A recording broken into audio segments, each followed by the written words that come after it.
Finance Committee meeting for Thursday, March 19th at 5:30. Let the record show that all aldermen are here with the exception of Alderman Benyon, who is excused. Let's do this and then we'll come back. Yeah, sure. Okay, so under approval of the minutes from the previous committee meeting, which was Tuesday, March 17th. Okay, we are going to pass on that because we don't have those. So, and we'll add those to do it later. Under unfinished business, we have PL 15-26 from Mayor Sherburne about budget for 26-27, and we have Youth and Rec today, so. Yes, we do. Yes, we do, and you are on. All right, good evening, everybody. Thank you for your time in helping us review the 2026-27 Youth Bureau and Recreation budget. As always, we'll start with our favorite topic, personnel services. As usual, and I've stated this, I believe, every year I've been up here. When I first started this job 8 years ago, minimum wage was $10.40. It is currently $16, and January 1, it's probably going to go up again. So that's part of what's going on here. We have a few contractual increases that are included in that line item. And the other reason for the increase that you're seeing under the 100 line item is personnel for the anticipated opening of our splash park. So we're going to need some attendance out there to monitor crowds, make sure that people are kind of obeying the rules and controlling, actually eliminating chaos. So from our visit to Tonawanda this past summer, we learned a couple things. One, once this opens, this is going to be a phenomenal attraction for the city and the surrounding area. But the second thing we learned is that supervision is required. We knew going into this we're not going to need lifeguards for the splash park. We are going to need some people out there to monitor what's going on. Now, I anticipate 4 people on staff when that's open. Now, that number could be fluid. After a couple weeks, we may only need 2. We may need 5. I don't know. So I have to go with what I've learned from Tonawanda and what I'm trying to learn from the layout of our particular splash park. So we're going to need some supervision out there, folks. We can't just open it up and let 200 or 300 people in there without some kind of supervision. So that's the reasoning why there's some increase there in personnel costs. And we are, the good news with that is instead of paying a $20 an hour lifeguard, we're paying a $16 an hour attendant. So there is a difference there. It works out at our advantage. That is a part-time position. Those are part-time positions, Chris? Part-time seasonal positions, yes, sir. Chris, why don't you need a lifeguard, just because I don't? Because it's actually not defined as an aquatic feature. You cannot drown per se, but there are slides that have water in them where people, if they're not monitored, can, in essence, fall on top of each other, run in front of each other. So we learned in our 2 or 3 hour visit up at Tonawanda that there's a lot of moving parts. And until we actually see this, how people are coming in, how people are moving out, how people, and ultimately a lot of what we do, we know this, it comes down to people's behavior. Let's be honest. If it was a perfect world, we wouldn't be having that discussion. We know we're going to have kids, parents, new feature. We want to make sure that we get off on the right foot. Because in the business world, folks, you have one opportunity to get it right. And I want to get it right. Not just for our community, but for the surrounding areas where we're going to attract people. And I believe once this is up and running, there's going to be a lot of people over there. I honestly believe that. And I honestly believe a second big use of that is going to be the school groups. We'll see what happens this year with the construction and the training. We have a lot of steps that we still have to get through until those gates open. We're moving in a positive and forward direction. So I want to make sure we get this right. In order to do that, we need some staff. Yes, sir. The number of staff you said? I'm anticipating 4 per hour that the splash park is actually open. And that's what these numbers behind you are based on. Is our park compared to Tonawanda the same size? Very close. Tonawanda has 40 features. We have 35, so it's pretty close. And just for reference, Tonawanda had 7 on staff. And the second question, if I may, is Sure. What's the progress with the pool? Are we seeking that grant that we were awarded? And is that going to be opened also? I do not anticipate Warvette's being open this year. There is no money in the budget to allocate for that. There's no way that's going to be open this year. What about that grant that we were supposed to receive? What happened to it? So there's not money in hand. It's my understanding, there's no money at this point. So the money is there, and we have put it out to bid. So then, once the bids come back, we'll see how close it is to what the grant will cover, and then from there, it'll be a decision whether or not you move forward with it, but it definitely will not be this year. Yeah, there's no way it's gonna be done this year. And I want the council to understand on this pool here, a couple of things. Since Mayor Sherwin was taking over, we've tried to look into ways to extend the usefulness of that pool, meaning it's only open for 7 or 8 weeks out of the year. Is there a way that's economically sensible and feasible to make that? We looked at a retractable roof, we looked at pool heaters. We have found really nothing yet that doesn't break the bank even more. So, you know, as your supervisor and as a taxpayer, this is one of my concerns, because this is going to be 3 years without that pool. You know, life has gone on. My personal opinion, and this may rattle feathers, but this is my job, I would not invest in that pool. We have a 40-plus-year-old pool that is outdated, and the current plan is we're putting out to bid basically is the same thing that you're looking at. Yes, it will have newer concrete. Yes, it will have better-looking fencing. But the bottom line is it's a 170,000-gallon cement pond. That is what you have. We know from past usage, it's been open 2 years since I took over as supervisor. And my marketing techniques, I think, are pretty doggone good. I couldn't get that going. Couldn't get it. Could not get the attendance up. We had roughly 20 people a day post. So I just ask the council, as the bids come in, to bear that in mind. Let's have another conversation when the bids come in and see where we want to go with it. I have concerns. I have deep concerns about the usage and how much money is actually going to have to be put into that. Yes, John? I just wanted to follow up, and we'll see when the bids come in. I thought when we were on that kind of planning stages, we had asked the engineers to include a heat source in there as maybe an add-on or a alternate or something like that. Do you know if that has stayed on there? We did ask, and this is the words from the engineering firm themselves, they do not feel they can find something sufficient enough to do what we wanted to do. That's what we were told, and that was recently, like within the last 2 or 3 weeks, Mary? Yes, Give or take? yes. So we did follow up on that, because I know that was a concern or a suggestion. But Yeah, it doesn't appear right now, based on the size of the pool, as one of the main issues. You have a lot of water there, folks, and that's a lot of water. And before they took the deep end out, it was 250,000 gallons of water. Even 170,000, that's a lot of water. And remember, those pumps got to run from the minute that's filled until the day we close that pool. So you're expending utilities constantly, whether there's 5 people in there or 100 people in there. So I'm just asking the council to please keep that in mind once we get the bids back. Because I want something that's going to be used. I want something the community is going to be proud of. I want something we're going to get visitors in to use our facilities. And putting the same product out there, I don't feel does that. I just don't. So that's news to me, and Mayor, maybe you could, if you could follow up with us on that, please, because again, that's I think most of our understanding was that it was gonna have a heat source, and so I that's mean, a new development. Well, the heat source is included, but it's not going to be at the level in which you would enjoy it as a warm pool.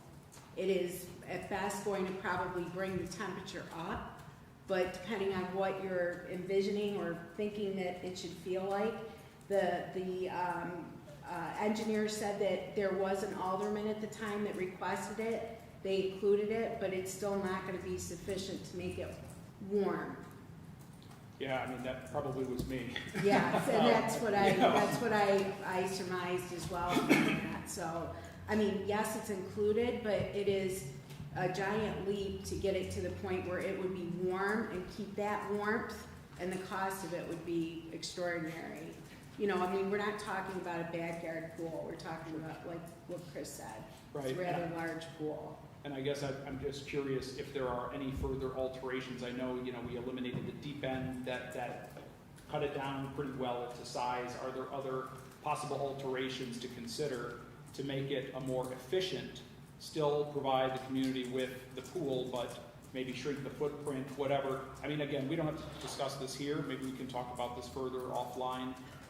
But, you know, I think as I grew up, and as most of us, I think that pool was like 65 degrees. And, you know, you spend about 10 minutes in it and your lips turn blue. So I would, you know, encourage us with the engineers to try to maybe problem solve that if at all possible. I think what our takeaway was, let's put it out to bid and see where Okay. we're at before we even Yep. think of adding anything else, because from what I see, it is literally what Chris said. It's gonna look exactly like it looks now. The cost is all the components to make this work, to make it run, to filter it, you know, so it's not changing anything else about it, not the concrete around it, not the fencing around it. It is really just getting it back to the basic use of the pool. So my suggestion would be that, because I'm correct in that it's not money in hand, we have the grant, but it's not money in hand, correct? No, it's money in hand. It's money in hand? We're paying So- interest on. We do Okay. have money on hand, we did take out a van Okay. last year, last summer, July 2025. We do have the money on hand, the capital project, 246, I do believe. Because we have Oh, to, yes. once we get the grant, we have to pay that money back to the bank. So my second thought is, let's make sure that we come back and revisit this after the budget is done, put it on the parks to revisit. Hopefully by then we'll know where we're at with putting it out to an RFP. So, Alderman Robinson. Two questions. First one is the 4 part-time employees. Where is that captured on this sheet that we were provided? Under the 100 line item? It's all lumped in, so we Yeah. don't have it itemized. Okay, so it would be nice to have that itemized so we can see exactly what is going towards the part-time for the 4 versus what is been pretty much standard in all of the lines for contractual.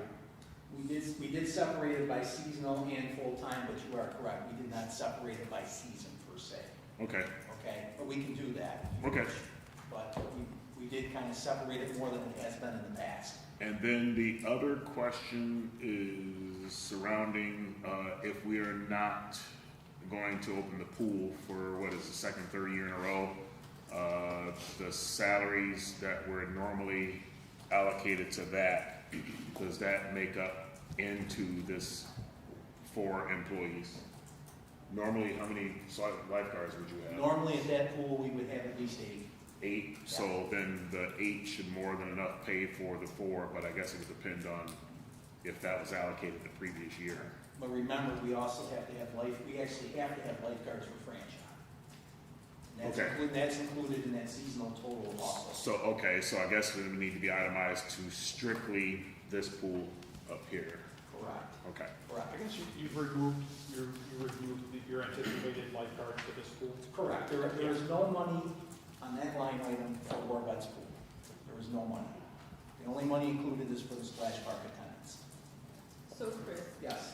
is that then, so you have usually some part-time summer help anyways, correct? I mean, it's not captured on, and I can't remember, like, how many part-time, Our so like summer- last year, how Our many? summer recreation program, which is a 5-week program, we have usually 10 recreation leaders and 1 manager and 1 rec specialist. We have a staff, seasonal people that are employed for basically 5 or 6 weeks.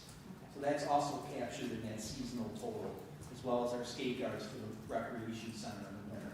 Everything that we do programming wise is captured in that total. That youth and rec seasonal for $167,162.50. That's that's everything. That's fall, winter, summer, spring. Any seasonal or part-time help is captured in that amount. And this is then in addition to what you would have had last year because of pool, right? The reason for the addition is twofold. Minimum wage, of course, going up, but the extra personnel needed for the splash park that was not included in last year's budget, because we knew last year it wasn't going to open. Now, again, Does it open June 1st? Does it open June 15th? Does it open May 31st? Nobody knows, but I have to plan for that. That's the reason for it. And then one other question, so in the revised budget we had on March 3rd, versus this one, there's a $10,000 increase in the personnel service Right. line. Because originally I anticipated using 3 people at that splash park. We're reviewing now that we're a little farther along with the construction and seeing what we're up against. I decided we need to go with another person, and then we may need to go with another one. Right now, the plan is 4. That's the plan. I won't know until we open if that's what we need. Maybe it's too much, maybe it's not enough, or hopefully it's just right. Don't know. I had no prior experience to look back on this one. So that 10,000 extra is for one part-time person? It's for additional staffing for the splash parks. Okay, So- you're talking then the 4, kind of. Yeah. Okay, okay, because I was gonna say otherwise that person. So I took a look back at that, and I said to myself, Sal, you better plan on another Okay. person. The breakdown, you can get the breakdown in the email. We can do that, yep, absolutely. Thank you for that. Yep.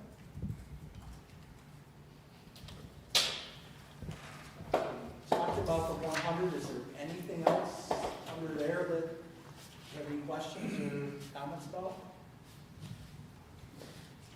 No? Okay, so moving on to 101, that's overtime. That would be obviously any paid overtime or comp buyouts that we have. That's what falls under that line. 102, for my purposes in this department, is for shift differential. Our full-time staff works second shift many months out of the year during the ice season, and there will be some second shift involved in the splash park operation. So that is what that line is for. Does anybody have any questions on 101 or 102? The only thing is, I know that we had talked about maybe something as down the line as you make new hires is to hire somebody that has maybe more that evening kind of hours, so that we kind of omit kind of overtime and comp time and all those things. Really do not, excuse me, really do not have a lot of overtime for the amount of hours that we have. It's a 7-day-a-week operation, pretty much 10 months out of the year. So we had a couple instances this past year where we had, an employee get married and take a honeymoon. Hopefully that doesn't happen again. Hopefully everything's great. We had another employee that had a family member out of state, he had to leave for a week. And again, getting back to why we hired a part-time help, we had no part-time or full-time help, I had no part-time help to cover those hours. We had 2 choices, either we close down or we go with overtime. That's the only time that this department we use overtime. We don't get a lot, we don't want a lot, to be honest with you. We want to come in and do our job and go home or whatever. But that's the reason. Okay. Okay. But Yes. why is it increased so much? Because, I mean, I'm looking at what we spent last year, and I'm looking at we may have one employee that may turn in some comp hours that hasn't in the past. Okay? Employees have the option if they want to be paid hours, if they want to take the time. That is their choice. So, again, I have a plan for it. Okay, under line 220, other equipment, you're gonna see a big increase here. And I put this in the budget. The bulk of that is for, we have no picnic tables, we have no umbrellas, we have no benches, we have nothing for the splash park that's gonna be opening here in a few months. So I don't know what the council would like to do about that, but I know we're gonna need a bunch.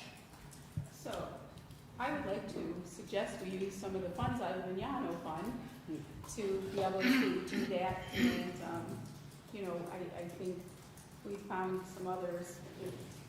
God knows, we would like franchise done with some of those very same things, but we agree that, I think from the parks perspective that there is a real need for that, not to just let people sit on the hot concrete particularly, We wanna make it inviting, we wanna make it, so people come back. I think we learn from our field trips that, it's really a necessity. Yeah, so perhaps we could look to do some kind of split with that. Alderman Robinson. I know the Mignano Fund has been mentioned numerous times for multiple projects involving our parks.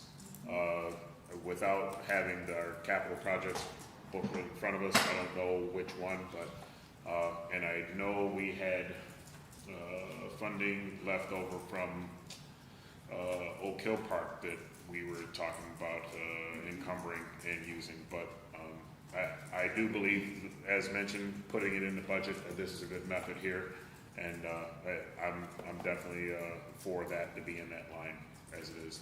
Yeah, because I think then the other things that maybe we couldn't have, we can take out of like, because none of these things are, if we want them to last, inexpensive. So then we could look at, So- you know, Len's brought up the Manano Fund, so that definitely could, you know, in keeping with what that fund was used for, we can always tap into that. after we get some quotes and different things that are kind of put out there. But again, as Alderman Robinson said, we appreciate the fact that it's in the budget, and you're not just coming to us and saying, hey, we need this much money, so we appreciate that. So you want us to take it out of the No, line I think item leave or it just here, leave it here? and then look to see what else we're gonna need, excuse me, for those dollars between what we have left over in the Oak Hill, because we said we would look to utilize that in parks and such, and the Miano Fund, so that, because while I think 28,000 is a lot of money, I don't think it's a lot of money when we're looking at getting sales for the park, and we're looking at getting really good picnic equipment that's gonna last us a few years. Alderman Crawford. I guess I would potentially ask that we earmark this. I mean, last I knew, I don't know where we currently stand, we're still at about a 10% increase in the budget. And if there are potential items that need to get trimmed out of this budget, at least in order to get my vote, I would say that we should probably earmark some things, and if there's an alternative way to pay for something, to still meet the needs of the community, I think that's what we should be looking at too. I think that because as we go through, I think we've trimmed and we've tried to trim, but I think then we also had to add in a number of areas that were a little bit low. So I think that as we go forward is a good suggestion, particularly because we have other potential avenues for it. So we'll put that down as just kind of. Okay. Okay. Okay, the next three lines, supplies and materials, uniform and protective clothing, concession stand inventory. I'm gonna kind of go through this kind of quick. If you have questions, please ask. Supplies and materials are basically just what that says. A lot of that is some of that's for our summer recreation program, our winter recreation program. It runs the gamut from stuff we need to do activities. That's pretty much what that line item is used for. Uniforms and protective clothing, again, this is mostly staff shirts for our seasonal workers. Again, we want them to be identified or professional. Concession stand inventory, these are items that we buy that are prepackaged and we resell them at the recreation center front office as concession items. So we can at least offer the public there's something a little more than vending machines at this point. Are there any questions on those three lines? Well, I was just wondering, you only spent 420 year to date so far, so why are you asking for, Summer's not here. We're gonna be placing that order in the next month. what didn't this budget cover that center? No, we buy before. So we'll be spending a chunk of that. Not this budget, I mean, the budget we're currently in. They put the order in before Put the order in before. the summer hits. Yep. Any questions on those three before we? Okay, miscellaneous contracted services, you've seen a decrease here. I'm sure you're wondering why. So $2,000 of that is for background checks. Any new employees that we hire, we are required to do a background check. Now, will we hire 15 or 20 new employees over the next year? I don't know. We're gonna hire a bunch that never worked for us before, so we're gonna have to do that. The remaining 4,000 of that is for, we discussed this probably last summer, is for online reservation scheduling software through Town Web. This is something that we've looked at. We did a demo with the company. Jerry was involved, Connie, a couple of other people. We want to start using it if it's approved for online reservations for our parks, our ball fields, the John Ash Community Center, the Recreation Center, and possibly the Splash Park. So, go ahead. So actually, we love that idea. Again, as you're talking about earmarking things, I'm wondering if that could not come out of something for tourism from our bed tax, if we're looking at ways, I know it's a small dollar item, but certainly we're looking to attract people to the community. So I'm wondering if we're earmarking, perhaps we could utilize that out of, along with some marketing. Actually, I was speaking with Carrie about that, and she suggested that very thing. So, Alderman Robinson. I agree with that, and as long as we are doing something to progress the city to be more modern, I'm 100% for it. We need to advertise accordingly to how people are using their technology nowadays, and instead of staying in old methods of trying to call, get someone on the phone, or sending some form by mail or whatever. You know, if we can do it by an app or something like that, I'm perfectly fine with that. Yes. Yeah. it's Alderman Crawford. Yeah, I guess I would also add, for both, you know, the mayor, obviously, as she's looking at and working with the staff at ways to generate greater demand for our product, but, you know, things that I don't know if we've really explored, maybe Jerry can comment on, is search engine optimization, things, you know, that advertising on Facebook, when we have these amenities here in our community, taking some money, whether it's out of the tourism or whatever, to market and display the different events we have going on in the park. I mean, we have the great, you know, the big billboard down there. I know we have a Facebook page, but I'm actually saying like active marketing or advertising might be at least a worthwhile to explore. Mm-hmm. we've actually started, you might have noticed, we've just done like baby steps as far as, we have a business page. We started like a business spotlight, just to kind of, you know, bring some businesses to the forefront for, you know, just a couple of weeks kind of thing. I actually talked to Carrie a little bit about that as well. We're just kind of getting the ball rolling a little bit, just to kind of see where to go with that. And I know we've talked about possibly even bringing in someone that might be a little bit For social more savvy media, with Yeah. that, for social media. like for all the departments as well, you know, kind of shedding some positive light on our departments and what they do, and yeah, that's really how cities communicate with their residents and attract people to our city. So definitely will be part of the first year.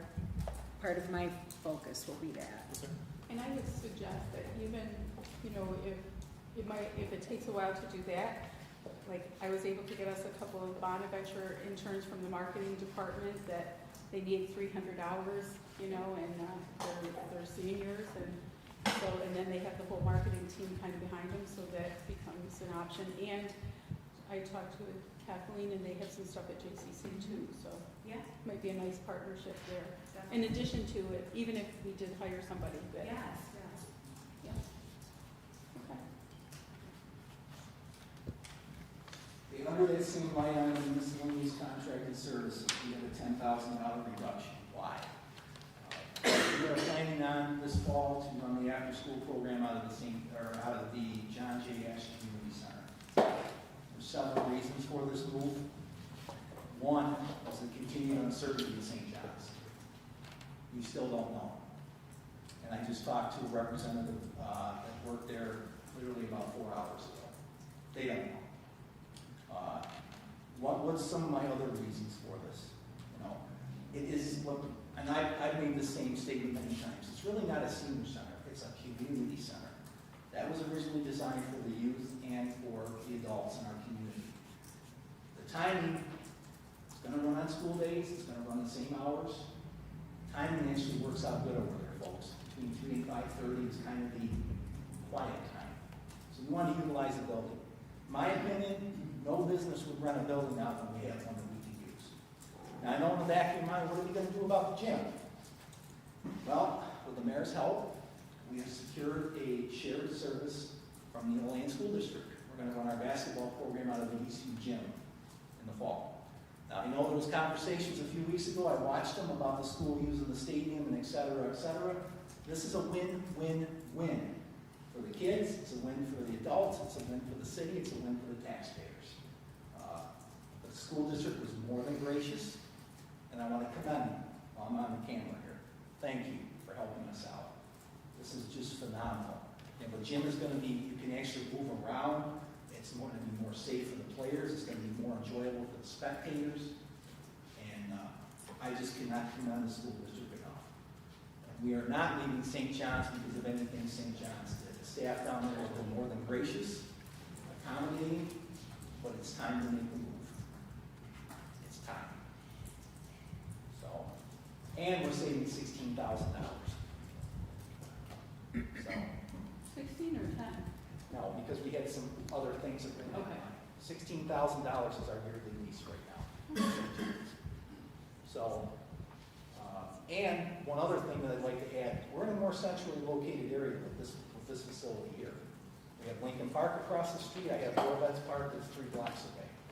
So in the warm weather months, we can utilize that as well. Well, and I think that all of us are more than, like, we want to see our buildings utilized. That's what they're there for. They're not there to correct us. That's I what they're there think for. it'll be a planning year to see, because they don't have the basketball course, because the kids do play the basketball after school though, too, right? Yeah, but that's also where we have most of our problems. Because we've had numerous behavioral issues this year, probably the worst in my 8 years, that I don't really want to get into it this setting, but long story short, there's plenty of stuff for them to do over there, besides basketball. Now, is this program run 12 months a year, 10 months. 10 months, so Yeah. it runs through the winter months? It runs the school year. Okay, Yes. so the community center over there used for a code blue shelter.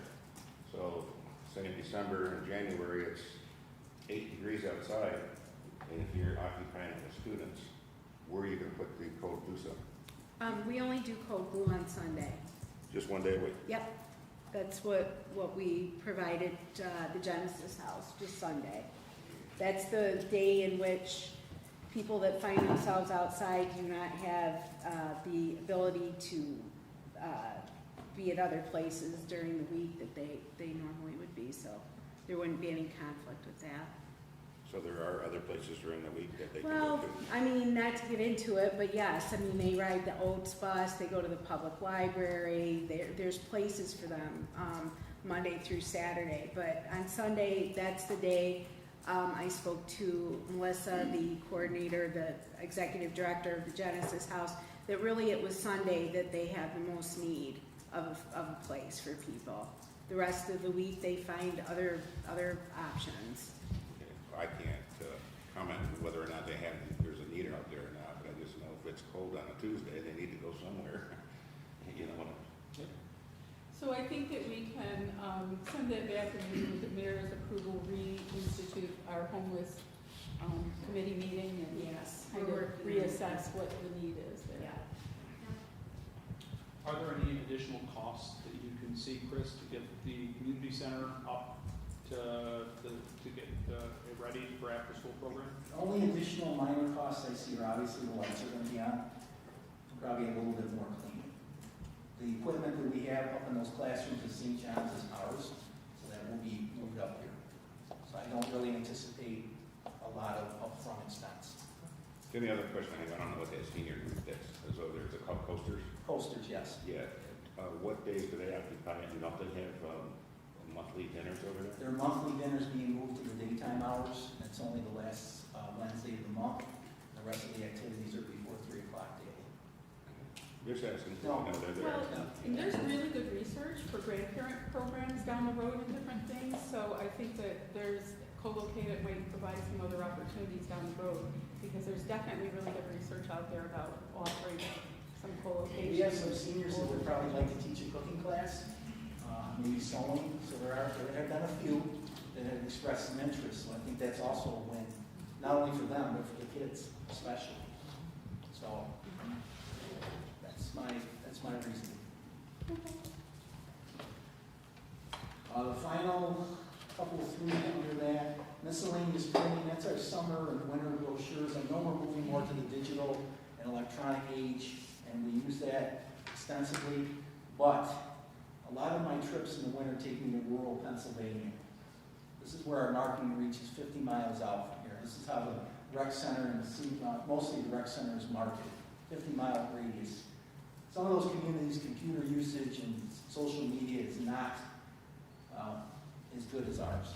So I use that extensively. I go up in the rural parts of Cattaraugus County. A big reason why our revenues have increased is because of the marketing plan. You've got to get out there. You've got to let people know, hey, we're here. And there's some great news to report. I guess now's as good a time as any to say it. Right now, we're at $267,000 of income for the recreation center. However, we've got at least 10 more thousand in the books coming in. So we're going to be close to $280,000 by the time we close the books, which will account for an over $40,000 increase from last year, $90,000 increase from 6 years ago. So these are phenomenal numbers, and I want to thank my team, all of my employees for busting their butts and following my vision, because it's working. It's working. And I want to thank Mayor Alio at the time, and the common council members at the time for putting the money in that place. Thank you for giving me something to work with.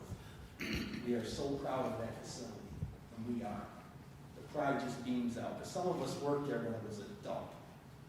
And right now, it is one of the top facilities in Western New York, and we're going to keep it that way. So, very proud of all that. So this is 14,200. Couldn't that be used from the bed tax too, since it's programs and it's like advertising and promoting the county? Some of that day is used for our summer concert series.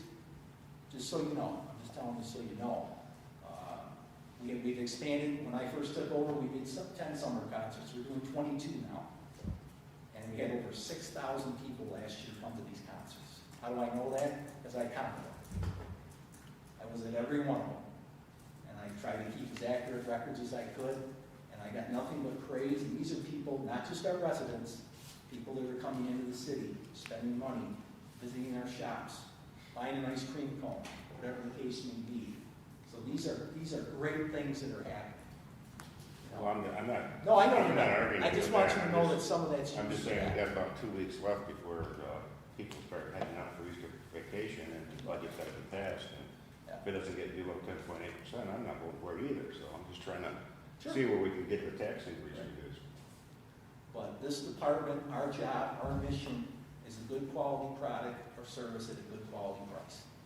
And I'll stand by that any day of the week. Because I think we do a heck of a job. And I think the product and the services provided is top quality. I wouldn't do it any other way. That's how I believe. And I need your help, I need your support, and I think we're moving in the right direction. And we want to keep moving in the right direction.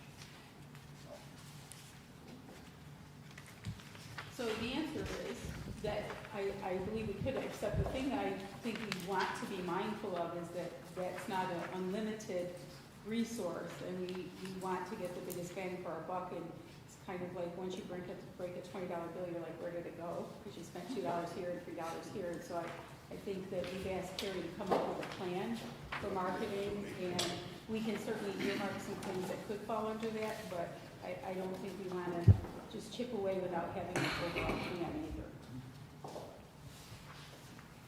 Thank you for that one. And next, Here we go on next line. Maintenance. Again, personal services under recreation maintenance, that is our senior rec center assistant and our part-time cleaner. That's what those funds are used for. Overtime, self-explanatory, if there is any, as you can tell, we haven't used much of that. Other personnel services would be if one of our junior managers is doing out-of-title work, filling in for the senior manager doing the high-end maintenance duties. That's what those funds are allocated for. Are there any questions on any of those three? Supplies and materials, 412, again, that is mostly office supplies. Again, we're going to have to keep in mind, and I think we're okay with this, we're going to have to purchase wristbands. So once the splash park opens, that's going to be, we're going to have to do that. It's not going to be a crazy expense, but it's something we have to account for. Uniform and protective clothing, I think it's pretty self-explanatory. Janitorial, you're going to see an increase here based upon what we used before, and the increased usage and our wonderful winter weather. We're anticipating a little bit of an increase there. Chemicals, 418, we left it at 30,000. Again, this is gonna be another one of those I don't knows. Until the splash park opens and we see exactly what the chemical usage is, we may need more, maybe it's a little too high, but right now I would suggest keeping that where it is. You're seeing a major increase under light and power. Lighting and power is, as you know with your residential bills, it's crazy. And with a facility like that, we use a lot of power. And we have to account for the power that the splash park is going to be using that we don't currently have in this year's budget. Fuel for heat, looks like those numbers are steady. Miscellaneous contracted services, this is our service agreement with Mollenberg and Betts for the compressor that involves the startup, the closure, as well as 7 monthly preventative maintenance checks. They come on site and do. They were the ones that installed that new system 10 years ago. That is why we have gone with them. They have the expertise to fix it and maintain it properly. Repairs to equipment and property, building repairs. Again, we've had some HVAC repairs that we've needed over there this past winter. We're keeping those amounts steady. Travel, training, and educational is for any training that we may need. We may need some additional training for another pool operator for a part-timer, maybe, if we can get that right person on staff. And then licensing fees, folks, is for, we are required to, in order to be copyright law, we have to have what's called a motion picture license. We have to have this for the rec center and the senior center. It's over $1,200 a year per venue, as well as we have a different program for our TV advertising. If you walk into the rec center, you're going to see 2 TVs with advertising on them, as well as our program information. So instead of seeing papers all over the place, it looks professional, or like a modern ring. We have to pay a yearly fee of a few $100s for that programming to be able to do that. So that's kind of what falls under the license fees. Questions? Yes. Sir. You said 1,200 per venue, and then you mentioned another aspect where you would have to pay, but it's only 2,200. Huh? You mentioned 1,200 per venue, and there's 2 venues you mentioned. So 1,200, 2,400, and then there was a third aspect where you mentioned there was a couple $100, but there's only 2,200. The other 1,200 comes out of the John Ash Community Center. Okay. Gotcha. Okay. It's charged to the place where it's used. Okay. Okay? I just didn't want No, you to shortchange yourself in that line. No, I What you said, so. Yep. Any questions under recreation maintenance at all? I've got a question, Chris. Sure. You talked about the lifespan of the compressor, which I assume is kind of the big feature over there. You said it's 10 years old now, is that right? Will be next year. 17 was the renovation, so. What is the average lifespan? How long do these things last? How expensive are they? And at what point should we be building kind of a reserve account, maybe to earmark X amount of money every year to set that aside so we don't have to go and bond for, I don't know what the cost of one of these things is. What do you think about that? Fair question.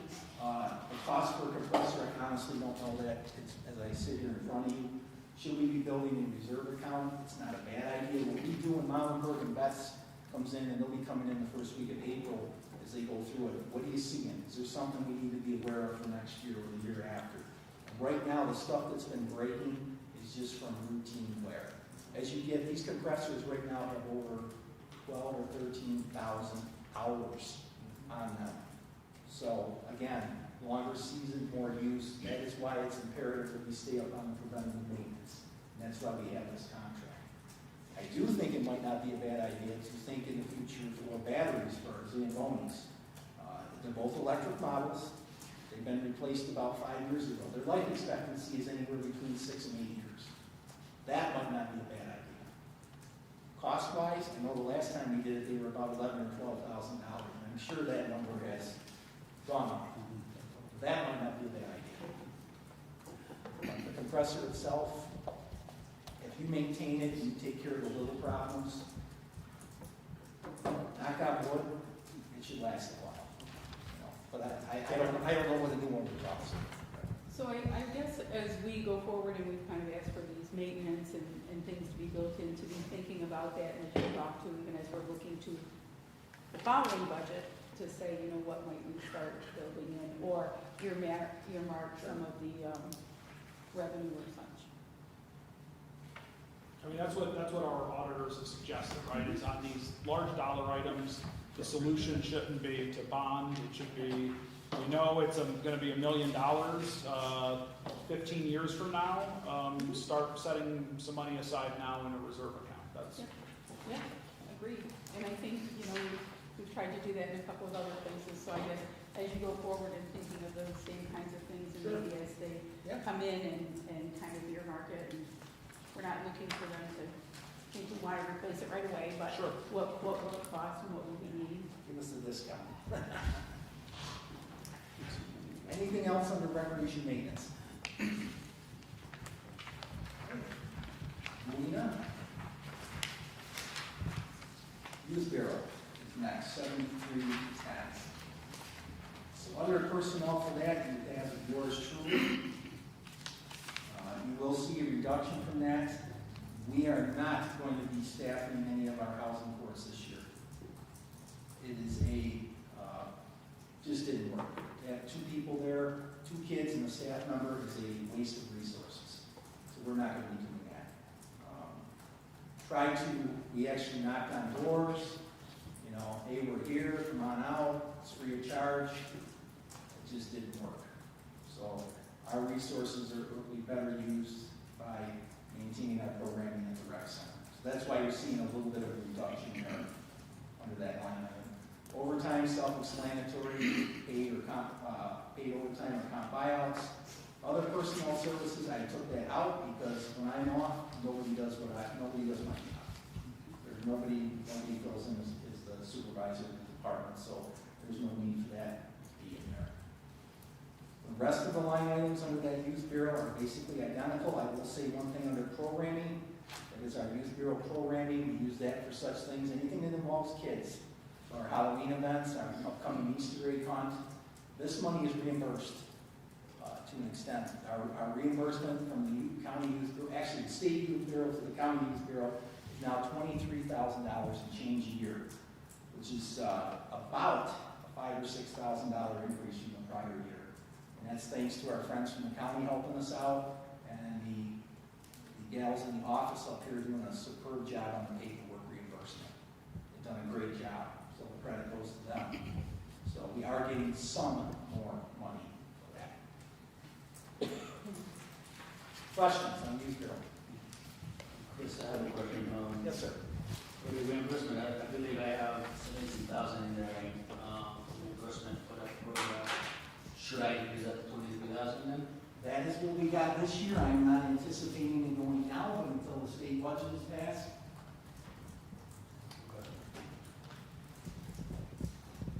So maybe it'll go up a little bit more. I don't know. Anything else on our youth bureau? Next is, next firehouse. Okay, Bartlett House, personnel service as usual is our city historian who's on a stipend, and our activities assistant manager up there who coordinates all the events. A little bit of an increase there for a couple of reasons. One, minimum wage is going up again for the person who's paid hourly, as well as increased usage at the house that we're anticipating. So we've had several new events up there in the past year.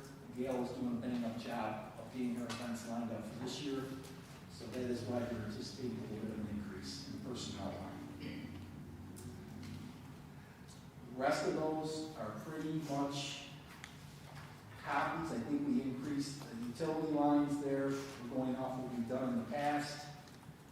Building repairs has stayed steady. Programming, that is for all the different, just like the programming events we do for the rest of the youth and rec, that is for any events that she has. She has several groups that come up there for tours, both from locally and as far away as Buffalo area. We've had several down for the house and the museum. So the budget for the Bartlett House has not changed much. So Please. I had a question, because I kind of earmarked in terms of repairs and building repairs. I mean, we certainly, between the roof, having done a piece of the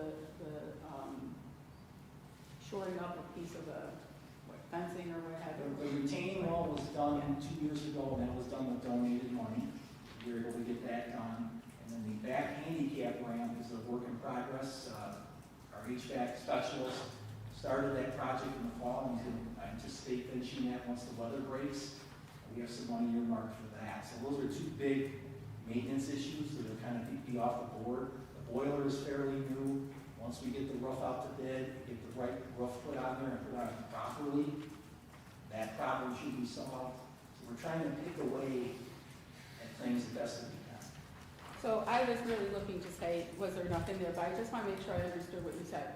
You said our HVAC specialist is doing the ramp? Yes. Okay. Yes. Okay, that's it, something for another day, I think.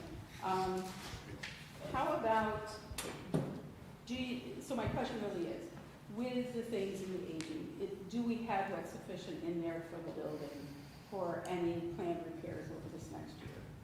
If nothing catastrophic happens, we'll be okay. Okay. Now, that doesn't mean it won't. Not right now. Yeah, but just want yes. to make sure. Yeah. Yeah. Okay, any other questions? Gail does a nice job there, I met her a couple of times. Yeah. Yeah, it does an amazing job. Amazing job. Takes a lot of pride in what she does, and she's moving that place forward. Nice spot. Question, so you did mention repairs to the roof, is that budgeted in there in that 5,000 for the building repairs? Roof replacement, there's a capital fund as well as grant money that, once they put out the bid, we'll know exactly what that number is. Last but not least is the adult recreation of the John F. Center. And under personnel service for that, you're going to see an increase, and that is, again, due to minimum wage going up as well as increased usage. We're basing it on what we spent the prior fiscal year. Currently, June 1st to the end of February, Shaw keeps track of our numbers over there. We had over 18,000 participating in all the different events over that time period. So that place is busy, it's run very efficiently and used. And basically, on those line items for the John Ash Center, you're going to see a change. Again, utilities is going to be the big one on this. The light and power and the fuel for heat. Fuel for heat, we left where it is based upon what we're seeing there, but the light is the big one, light and power, just like a lot of our other buildings.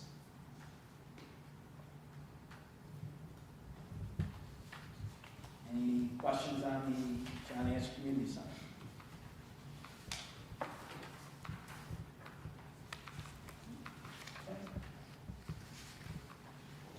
Okay. Good job. Right, Mike? Nice job. I hope so.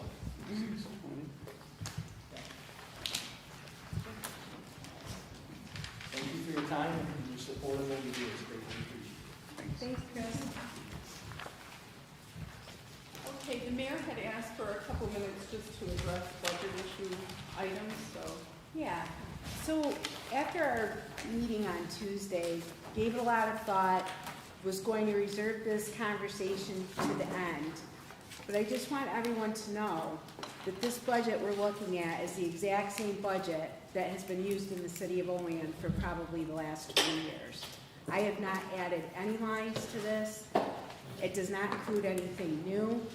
I think what we're seeing here is some frustration going line by line, but I think given the new software that allows us to do this, this is important so that we actually know what it costs to pay the employees, which again, this has been laborious because you're getting more knowledge than you've ever been given.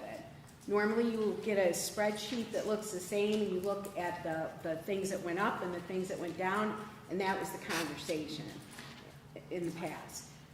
So I just want everyone to know, I want to reiterate, and of course this won't make headlines, but this is the exact budget that you've been looking at for years. What you're seeing here is the fact that there is a cost increase in a lot of items, and the fact that we are allocating enough funds for everything involved to run the city. I'll tell you some things that have changed, I think, that have made a difference in why we're looking at this increase. Walkable Olean 3, walkable Olean 4, the splash pad, the rec center, pool, and Marcus Park improvements are all included in this budget and have to be. And for example, the splash pad alone, last year in the budget was $60,000 in interest, but this year, we're going to be paying also the interest as well as the principal. And the principal alone for this budget is $91,000 for the splash pad. These are costs that we have to put into this budget. If we receive the reimbursement, it's still going to be in the same budget year that I am dealing with. Those are the increases that I have in this budget that were not in last year's budget.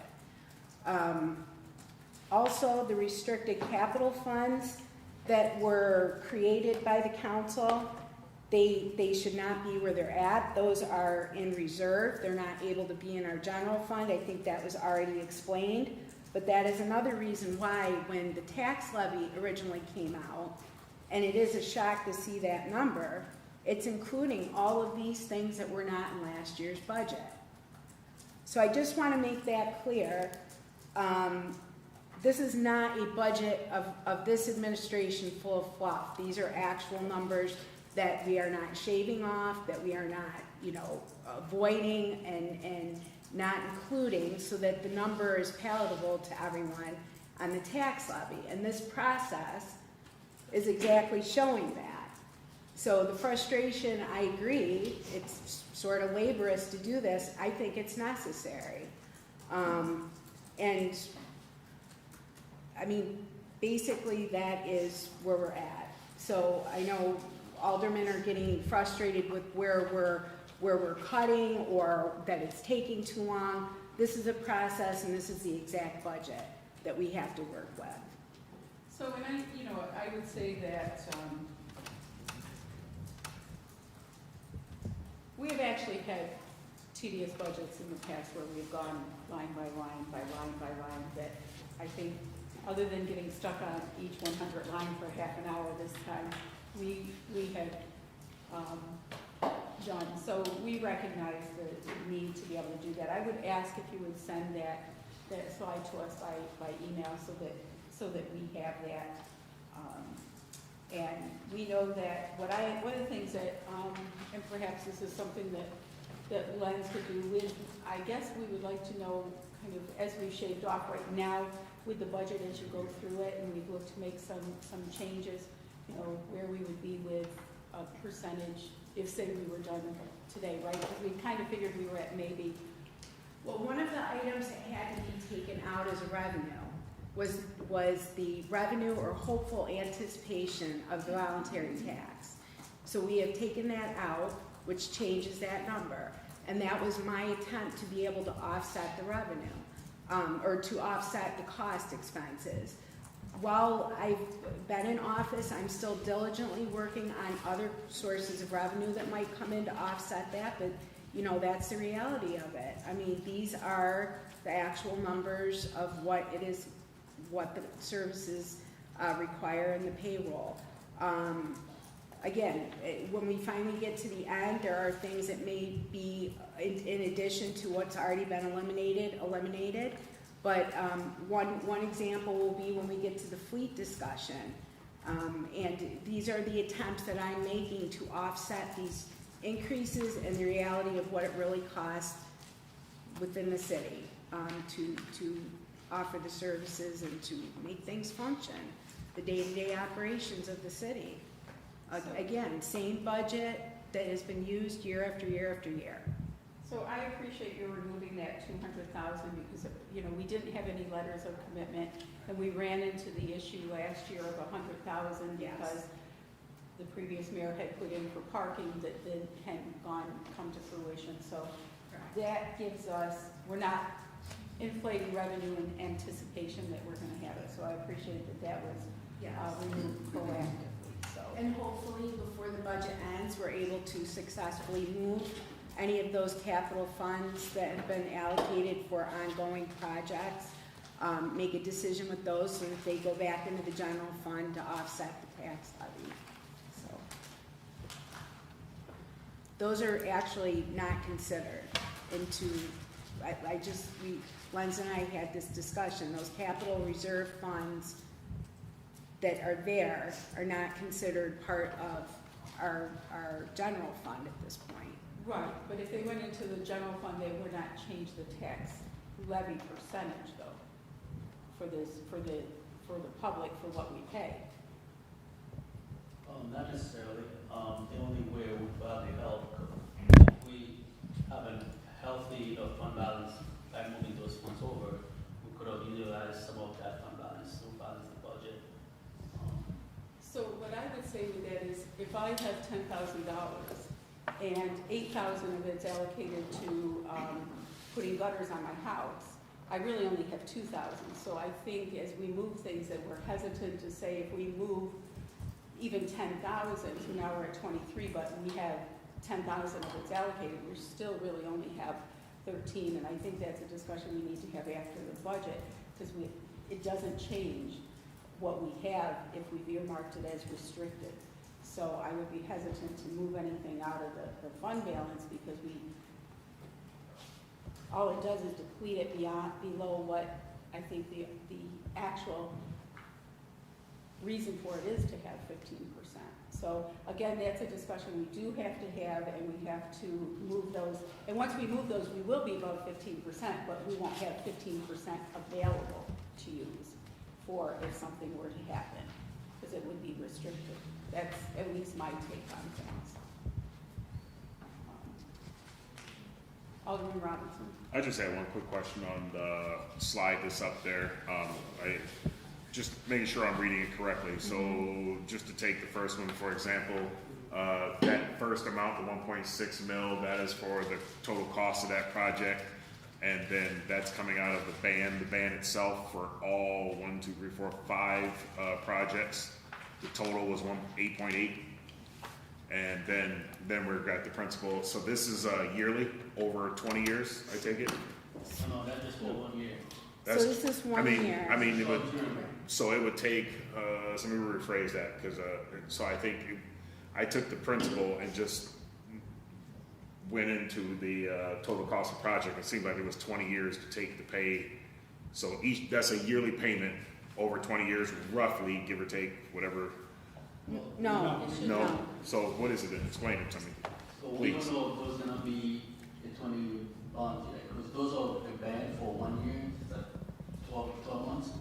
Then once we're done the project, if we have grant funds, we're gonna use those grant funds to pay down the bank, and whatever left over will be converted to a bond for a long time. Yeah, so just to clarify, as much as interesting as this is, so most of those costs are temporary. A ban is a bond anticipation note, right? And so the top 2 of those costs will come down significantly when we are reimbursed through there's DRI monies tied to those, correct, Lenz? For the there's 3 and 4 or DRI. For Correct. the parks, we have one for, I think it's New York State. But we still have to pay these. Yep. Yes, We will. still pay these. They have Yep. to be included in the budget. That's Even right. when we get the reimbursement, we still are responsible for these payments. So this is why the budget's as high as it This is? is part of it. It's 0.008%. We went, like, for example, It the is less splash than pad. 1%. Okay, wait, the It's less splash. than 1% of the budget. Well, 1%. Personnel is 75% Correct, of the budget. but let me just, How much has let me personnel say. gone up in Okay, benefits? so last year for the splash pad, we were paying interest at $60,000. That was allocated. Yeah.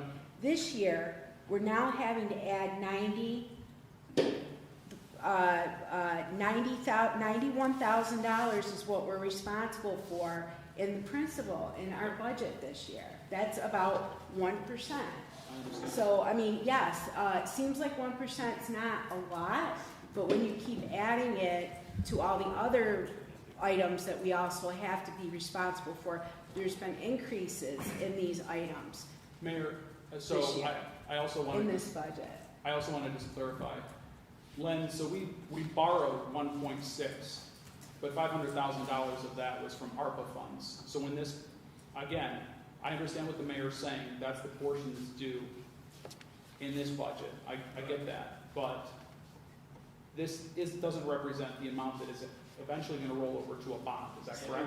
It will, once we're done with the project, we're gonna pay whatever we have money we have left over, we'll pay down the bank, and whatever left over will be converted to a bond, which will be a long term, could be 15, I think. Yeah, right, so I'm saying, So we have, there should be about $500,000 left of the 1.6 we borrowed, combined with the ARPA funds that we used, right? Yeah, whatever left over, we could use that to. But we gotta wait for the project to come to an end. Exactly. Yeah, and until that time, we're responsible to put this into the budget. right, So, just so you know, that is only the short term, right. I do have this. Do we have increases in long-term debt? Yes, we do. Yes. I can look that up. Give me one second. So those three at the bottom, those were part of the ban last year, they got converted to a bond this year. Those amounts you see here, that's we had to pay all those three, 75,000, 65,000, 25,000. Those were the ban last year, now they converted to a bond, which is $1.8 million bond. That was your workable interest to the firefighting vehicle equipment that we purchased a couple of years. So it's increased from last year to this year, because we didn't have these in the last year. But it's- So can you do us a favor, Glenn? Can you give us a breakdown, and maybe one of these slides has it, that you have in your file? What are the increases across, right? So personnel services and benefits, so as much as 75% of the budget is driven by personnel service and employee benefits. If you could give us a breakdown, or maybe you have a slide that shows us what really captures the significant change from last year to this year. And again, it doesn't have to be right now. If you have that number available, that's And great. But I I'm trying just- to understand a little clearer what the mayor's suggesting. I'd like to know what are the key drivers between, say, last year and this year.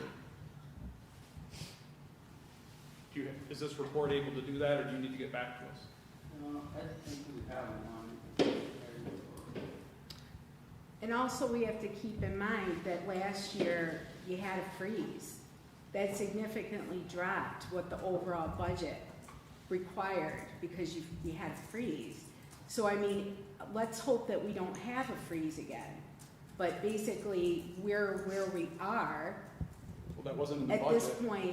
this point, you know, if we're being truthful about each line item and what it requires without having a budget freeze, We didn't budget a budget freeze. I mean, this budget that we're going through line by line is exactly what is needed. Now, where you cut from it is totally up to you. But this is really the projection of what the costs are going to be in 26, 27.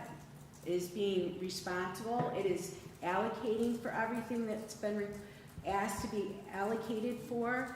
It has the increases in here that are required for, you know, for the contracts, negotiations, and I just want it to be clear. These numbers are based on using the very budget that you used and created with the last administration, without anything extra. So I would ask for, I think, well, one thing is, will you also send us the long-term ban fees that we're paying, or bond fees rather, that slide, that would be helpful, I think, for us also. Yeah. And those slides are from Municipal Solutions. So it just helps us to kind of visualize the dollar And I amounts. think we're gonna get to that, but Glenn's will have the day that he presents all of that information. But I think it was worth mentioning this week that, you know, the frustration is simply this program is more detailed. It shows you exactly what we've spent, what we need, and this is not a budget that I'm trying to inflate or blow. This is the reality of what it is. And I like to look at our budget as, our commodity is in fact our employees. They're offering the service. We're not buying products. We're basically utilizing our employee, which is in fact the big line items, because that's our commodity, basically. So I feel that, if there's room for cutting on additional part-timers, I think I've offered the fact that I've had conversations that we have community service volunteers that need to have hours. We can certainly look at those kind of things. But other than that, these are just the basic items that we have been accustomed to for many, many years. And Lens, I know the budget's like 75%, we've been saying that for years, 75% staffing. Can you, before this budget gets adopted, can you give us a breakdown of how many part-timers we're going to be hiring, potentially hiring, and how many full-timers we're going to be potentially hiring? Because, but we'd have to go through sheet by sheet by sheet. Department Lens probably could do it in a click of a button over there. There really isn't that many, but yes, that most likely can be done. So and I think as we have kind of deleted a position, and then we kind of said yes, like we said yes, like the junior engineer makes sense. The municipal training officer in the fire department seemed to make sense. So, and then I guess what I'm looking for is I thought we could kind of run it and just kind of say, here's where we're at now in terms of percentage-wise if we ended today, which clearly we're not.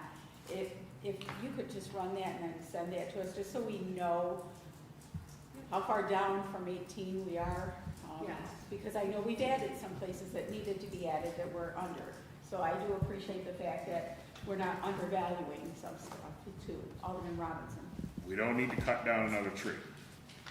We just need it digitally. Yes. Instead of printing it, yes. just, Yes, we will do that. I'm not a tree hugger, We but will do that. We will do that, of course. Thank you. Yes, yes. Okay. But we all still right. have to go over revenues and expenses, right? Yes, and I Yes. think that will help us Yes. too. And since she already took that $200,000 out, that also, it would give us a sense where we're at now with the number at least. Yes, yes. Okay? Okay, thanks for that. Anything? And, yeah, no, that's it. Okay. We're just gonna do the fleet. Yep. And I think we have like better news about the fleet. Ray from our garage supervisor, he and I have been working diligently, but now we're starting to communicate where we actually are getting somewhere, which is really good. So, the whole concept of let's cut our fleet down, I talked to the insurance agent, and even he said, you've got a big number at this point. And so Ray and I, after multiple meetings, think we have come up with maybe a good start on that effort. So the idea is what are our oldest vehicles that we may even think aren't as useful as we once thought they were. And so we sort of determined there's six vehicles in the list that we can eliminate by selling. And now I'm sort of jumping ahead a little bit, but through a lot of discussions of different departments, believe it or not, our garbage removal from our parks department is twice a week, and it is a lot of wear and tear on the vehicles. And so we're looking into an idea of, can we contract, let's not get ahead of ourselves with this other part, but there might be an alternative to that. So with that being said, if the alternative works out, we could eliminate 6 of our vehicles and parlay that into a 2-vehicle that makes more sense. A quad truck with a trailer, with a tow package that would be able to pull a trailer. So if you envision during the summer when a crew needs to go to a park, instead of taking 2 single cab F-150s, they're taking 1 quad cab with all their equipment in the back to the park. And I'm gonna let you take over from here with, if you don't mind, Ray, describing the dump truck and where we're at with the equipment that needs to be addressed. Okay, I can start, first with the dump truck. We have streets, number 40 is a 6-wheel dump, which has a spreader and plow. That one is a 2012, and that one is, it's already had the dump box replaced, I believe, 3 years ago. This fall, to get it ready for plowing, we had to do a major repair to the floor of the cab of the truck, which in all reality is a Band-Aid put on it. It's a good repair, but it's not going to last forever. The rust is there, so eventually the cab is going to be no good. We're doing a lot of repairs to it, and it is basically it is rusting out, and it's seen its better day. 37, but 40 is the oldest of the streets dumps that we have, so I would replace that one first. 37, that's the next one. That is a 2014. That needs the dump box replaced basically immediately. It has a spreader in it right now. We're still using it, but the box is in real poor condition. Come springtime, the box is, the hinges where the tailgate mount on are rusted, where I wouldn't feel comfortable putting the tailgate on it. Because of the, whatever they're hauling, they want to use that for the skid box for repairing the streets. They raise that box up. If those hinges let go, the tailgate's coming off. Potentially somebody's going to get hurt or killed. So I don't feel comfortable putting a tailgate back on that truck. We can get a box for it. We've got an estimate here probably a year and a half ago, and it was $20,000 for the box. With that, the box is now apparently 6 months out. So if we order it today, we would not see the box for 6 months. So with so that one, to get it to, we could, and if we order a truck today, if everything goes picture perfect, you're looking at a year and a half before you see the truck.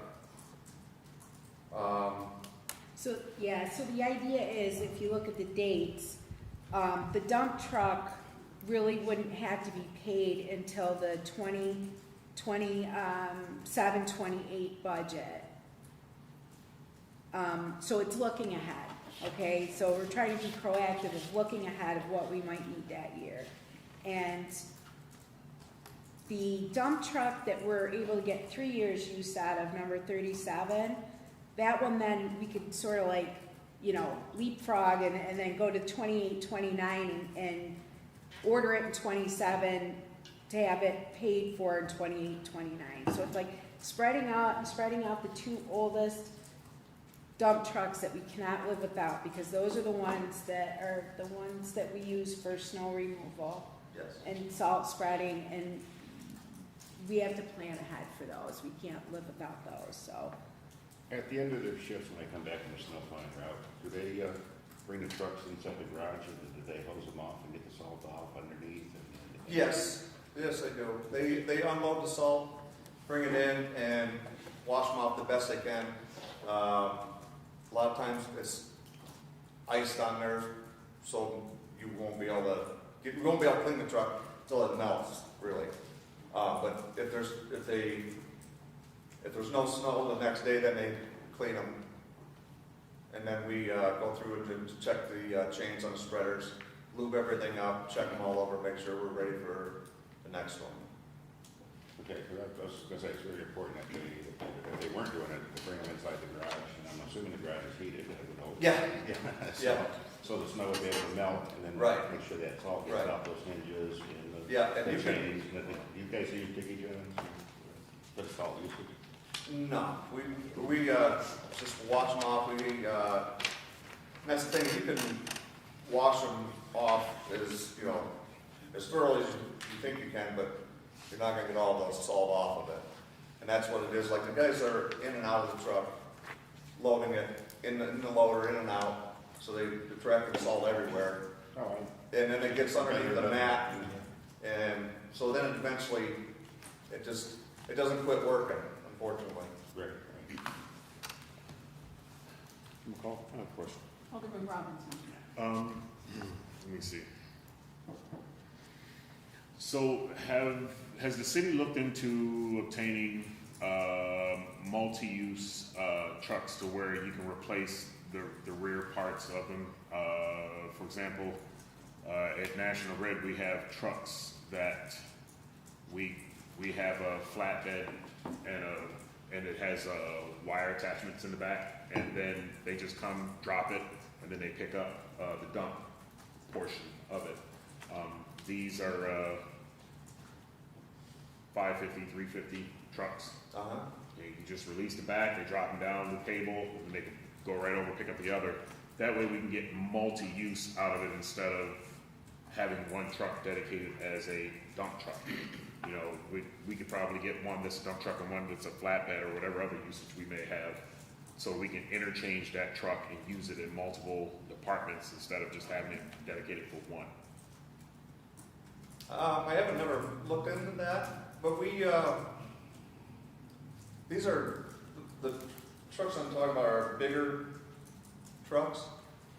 They're International 7400s. Okay, the international trucks? Okay. Yes. Yeah, so I haven't, and on the smaller trucks, they do have some that do have spreaders that we put in them. And then there's other ones that they just load salt in by the bucket, and they go out and spread the salt like on sidewalks and small areas like that. So the two dump trucks are both international, but this one for streets number 37, what size truck is that one? That is international. That's an international. Okay. Yes. They're both 40 and 37 40 are, and 37. are both six-wheel dumps. You buy these off of state bid? Yeah. And that's what the estimate cost is, 300,000? Yes. Yes. Yeah. And a year and a half. A year and a half. And it went down. It was 2 years. They said if everything goes basically picture perfect, you see them in a year and a half. And then that was my other question that, I know during COVID, we were getting to a year and a half out. Why is it still that long for the city when I know other organizations are getting them a lot sooner now? That's what I got from the sales rep. So is it maybe that they're giving you I think it's the longest period instead of the shortest time frame that we that could be it, but it's two different. You get the truck from International, then they send them out to the upfitters. So Okay. you're waiting, you're in line Yep. you get the truck, and then it goes to the upfitter, so you're at the mercy of the upfitter. Yep. You're Okay, next. thanks. And I think we need to be tight in that, because I think we were surprised we had some vehicles come in a little earlier than we anticipated previously. So I think, I love the fact we're out planning out, but to Vernon's point about the length of time, because I think we were surprised with that last batch that came in sooner than we had been told. So with this, okay, so if I understand that you're gonna look for a possible alternative for garbage pickup of the garbage and removal from the parks, that then might allow us to get rid of these first 6 that we see? Yes, so that's what we're hoping for. The parks, the wear and tear on those vehicles are substantial. And so if we are successful with having garbage pickup not by the city, that would actually allow us to eliminate those extra vehicles. Which ones do we use? What numbers do we use for 99. garbage? 99 and 100 are parts. They're 550s.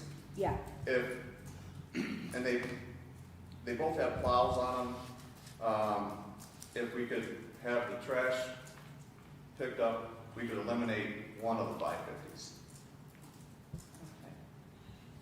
So the other thing is that we've talked and asked that, you know, kind of to look overall at the fleet, and I think you included maybe the whole page, and to say, is there areas that departments can share vehicles, you know, among that? Yeah, okay, so we have, for instance, in streets, we have they're 2013 F-150s, 33 and 75.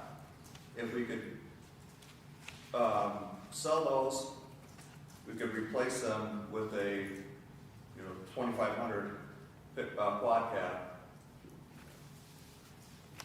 That way we would get rid of 2 trucks and have 1 truck that would seat 4. Yep.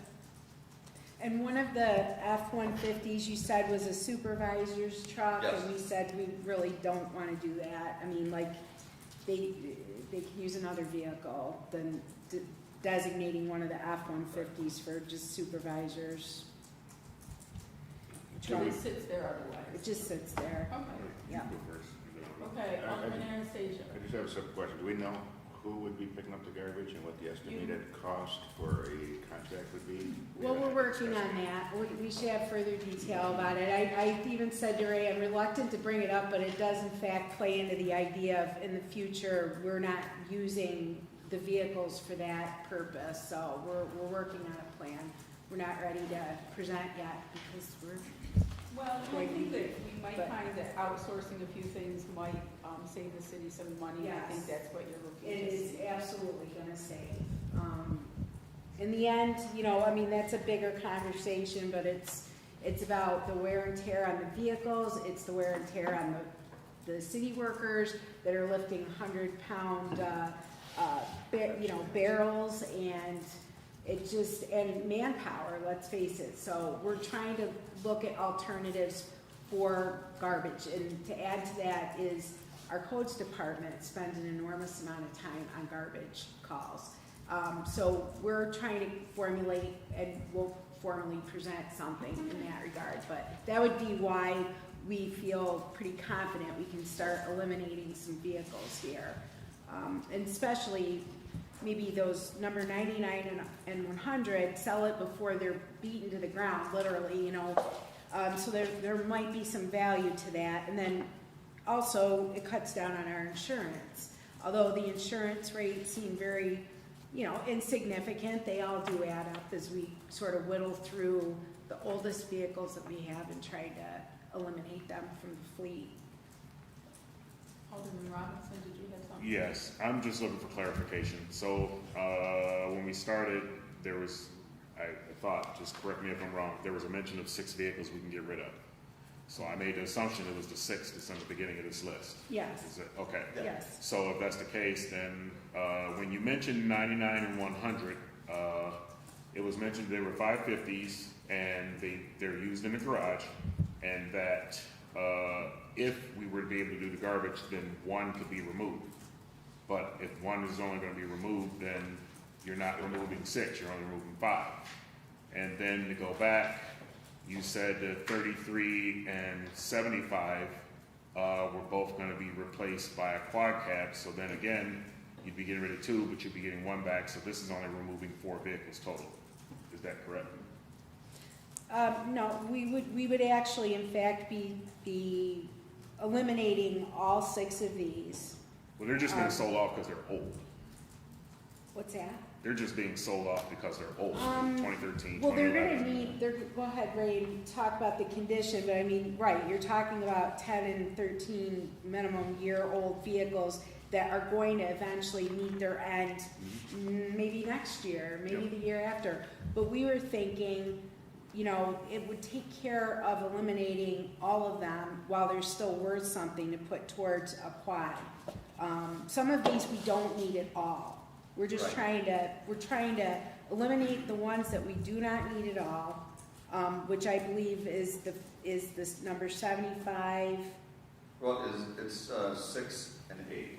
6 and 8, and then 75, we're, Is this, they got, it's wrong on the paper. 75 is the streets, F-150. yeah. So we're selling 6 and buying 2. Well, because if you look down below, that quad 250 would be that replacement for that 33 The other and 550 75. down there. Right.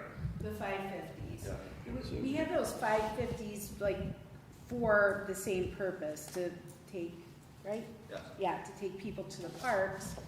Whereas if we just get a quad, they can all fit in one vehicle with a tow behind, with a trailer.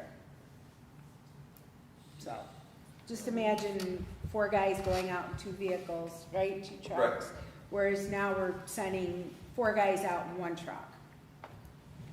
Sonny, I remember, I don't know which DPW director it was, we had so many of them lately, but didn't one of them say they were gonna buy a truck that would lift these barrels up? That was a proposal. That was just a proposal. Well, we looked at that. That's the idea of if we contract out, they would, yeah.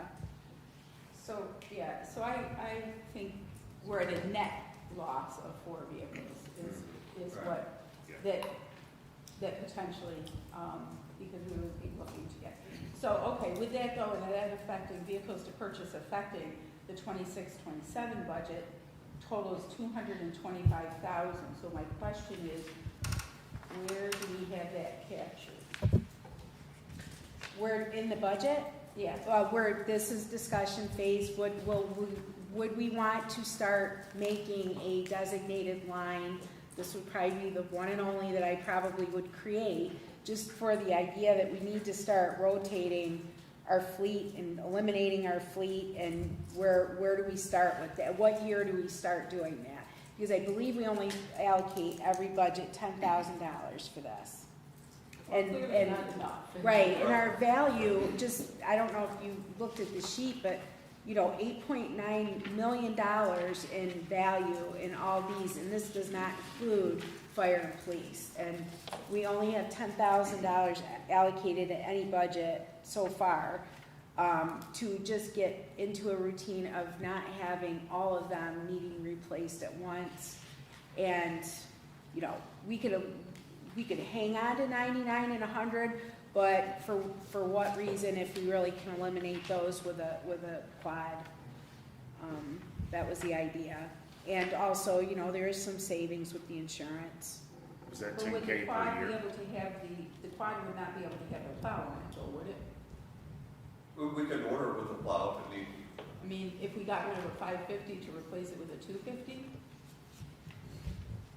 What we were thinking is replace if we get the trash picked up, they could do without one 550 and just replace it with one.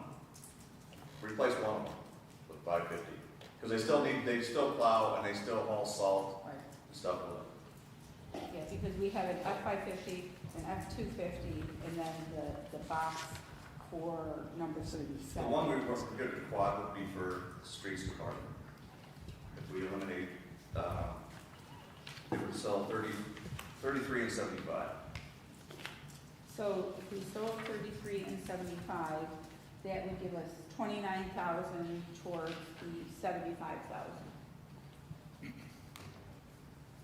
Right?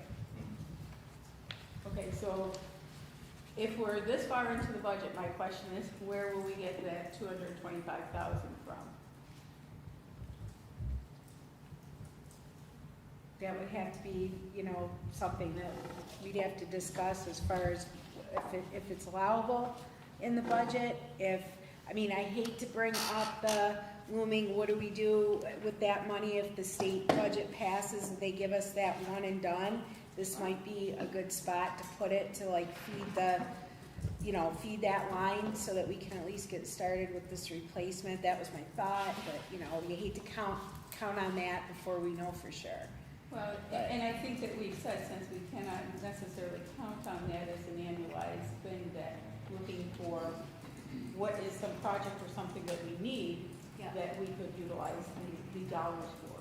Possibly the capital funds that you have, you know, if there's some that you think you can safely allocate for it because you're no longer needing to need. I think we've gone through all of them, and those that we could, we've closed, but I think the idea of the state funds, I think that's a discussion that we could have, that might make sense Yeah. there. Alderman Robinson. I think this is At the end. isn't part of the budget. This is part of the wants and needs that we normally discuss afterwards with the capital Yep. projects and stuff Yeah. like that, so. So we'll leave it for that. We can absolutely, at least we had the discussion. It's in I don't know, I was excited. I don't know about Ray, but I was sort of excited at the fact that we're trying to whittle this down a little bit and try to, Can I just point out, Yeah. you said funding the 225, if we are able to obtain the estimated sale price on those 6 at auction, we're only looking at funding 154. yep. But there also was, what we heard is what Vernon and I both heard, was that really we'd get rid of one of those F-550s. No, we get rid of two and then buy one. They Yeah. will be sold when we Getting rid of Yeah, So the so second buy 6, get would 2. be real. Well, because the two F-150s, or the F-550s are for two people, or is it, it's not a quad cab, so. No. Right, so that, really, what this conversation was, they need them to get bodies to the park, and, instead of driving to and then coming back, it would make sense to just have one vehicle go out instead of two vehicles.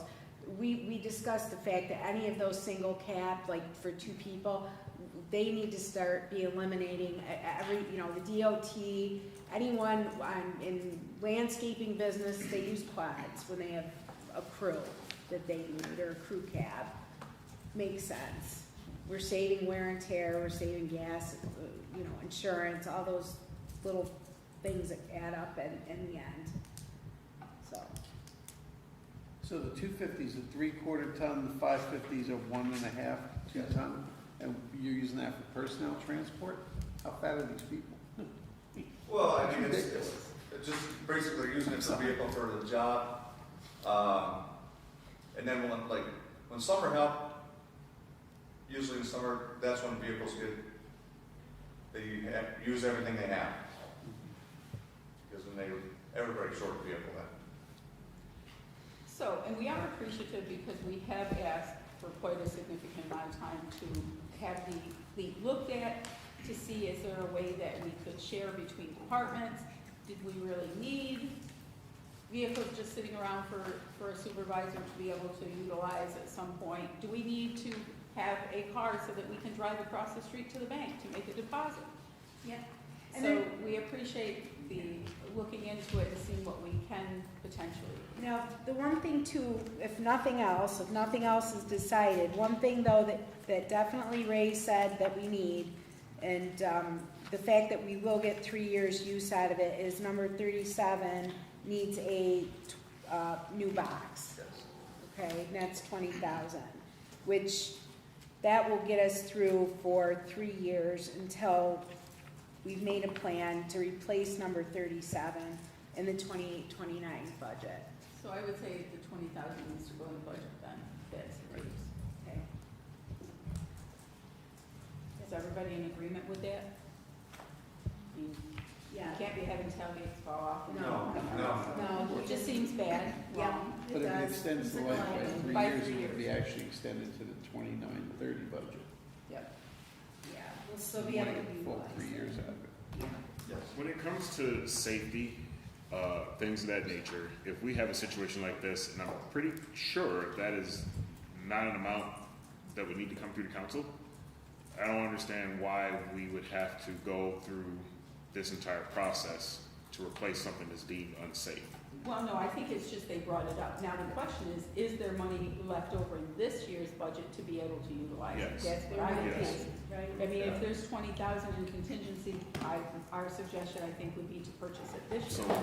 So while I'm not in favor of continuously throwing something new on something old and rusty, if this is something that we truly believe we can get at least 3 more years out of, and it's gonna cost us roughly 20 grand, then find the money to be able to do that, get that process going, get that part ordered, get it replaced before we do have something happen. And, I mean, we had bad luck with our vehicles here, like 2-3 years in a row with accidents and stuff like that. So for this particular one, if that's all it takes, then by all means, I don't see a reason why we should wait. Well, and so I would go back to saying that, look to see if there's money in one of the lines in this year's budget.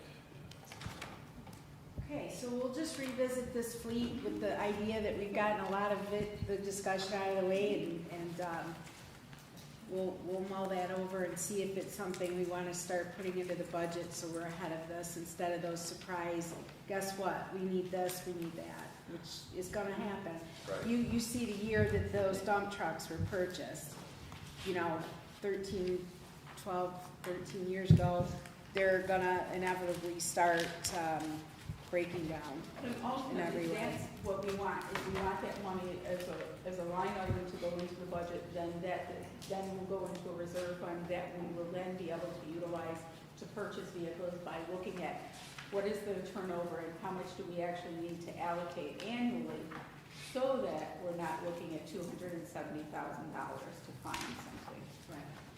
Alderman Robinson, were you gonna say something? Yes, I was just gonna ask while we have fleet representative here, and we have a list of all of the vehicles and the year for all of them. And I was gonna state, one, what percentage do you believe that we have that are newer vehicles, say, roughly 5 to 8 years and newer? And why is it that it seems that we're seeing an increase year after year in maintenance costs when we are replacing the vehicles? So you would think if you have newer vehicles, you have less maintenance, you know what I mean? Right, yeah, that's, in theory, yes. But that's not the case in most of our fleet. I mean, we do have some newer stuff, but our older stuff, especially the plow vehicles, the bigger plow vehicles, they are, they're past their prime. The thing is, it's rust, really.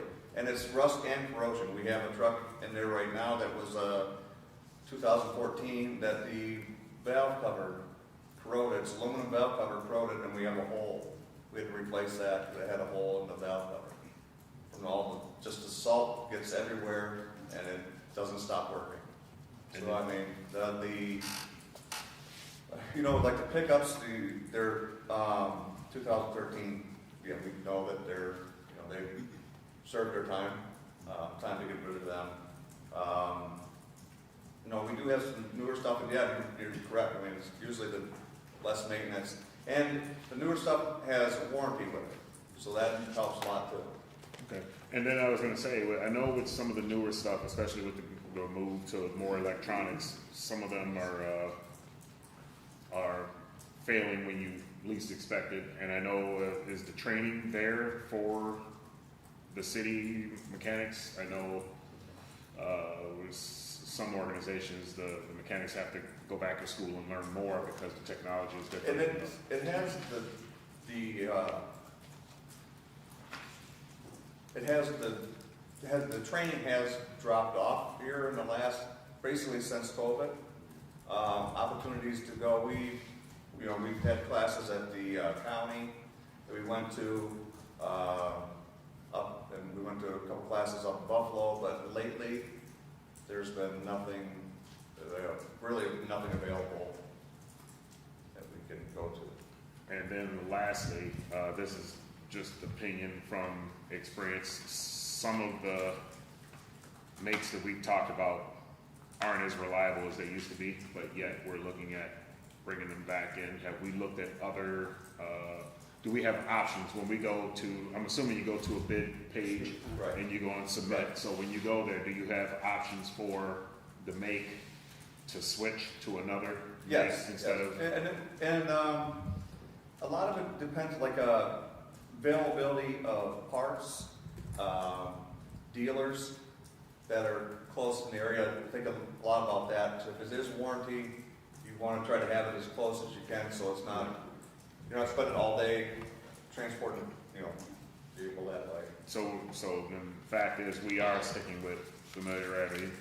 Well, I would like to get away from the Fords, Fix Myself, all fair daily. yeah, I'm done with that. I'll say I mean, just- that wasn't my decision, that, I just took over. But I am looking forward to Okay. So getting away from them. We discussed a Dodge quad, Yes. right? A Dodge. I guess we didn't put that in there, but we said the same thing. I asked the very same question. Is there a reason that we're staying with the same ones? And then that was a conversation of it would be better if we start changing out that and getting. The condition codes, A, B, C, D, you just give me an idea what those, That was set up there with the other, director. We just sort of put in a range of when we figured, like, they were still, good, fair, poor. And so if you look down too, you see kind of like a replacement date, like kind of what, so if we kind of take a peek, that kind of gives us some idea of maybe in a perfect world, or if it was ideal, what we Right. might. Yeah, how many years we wanted to keep Right. them. Yeah. Right. Any other questions on fleet?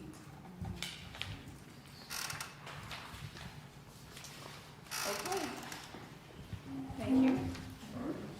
Okay, new referrals for consideration, we have none. Committee reports, we have none.